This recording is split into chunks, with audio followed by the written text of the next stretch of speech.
Zdaj pa preden vam bom še jaz zapel pesem v spomin, mi dovolite, da vam zaželim, da ostanete zdravi, pomagamo drug drugemu.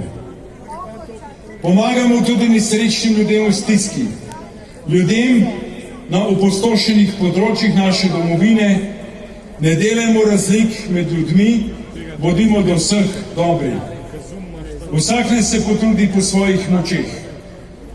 Ljudska iniciativa Glas upokojencev in društvo Inštitut 1. oktober bosta izpolnila svoje naloge. Naj sporočim še vsem na Koroškem in v Savinjski Šaleški dolini. Mulj, ki vam ga je nanosila narava, shranite nazaj v izropane rudnike, tam je dovolj prostora. Če ne najdete rešitvo, vam bomo povedali mi upokojenci.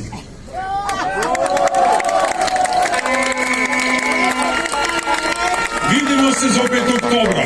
Takrat spalne vreče, lepe pižamce, pa bomo tle. Zahvaljujem se v imenu vodstva društva vsem vam, ki ste prišli. Hvala vam iz srca. Hvala še enkrat dekletom in možem slovenske policije, redarjem in vsem sodelujočim. In hvala vam, dragi borci in prijatelji, podporniki, ki ste vsakič z nami, ki nam z vašo prisotnostjo in lepo besedo dajete pogum in izražate vaše zaupanje do nas. Vodili vas bomo in verjemite mi, uspeli bomo.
Često jo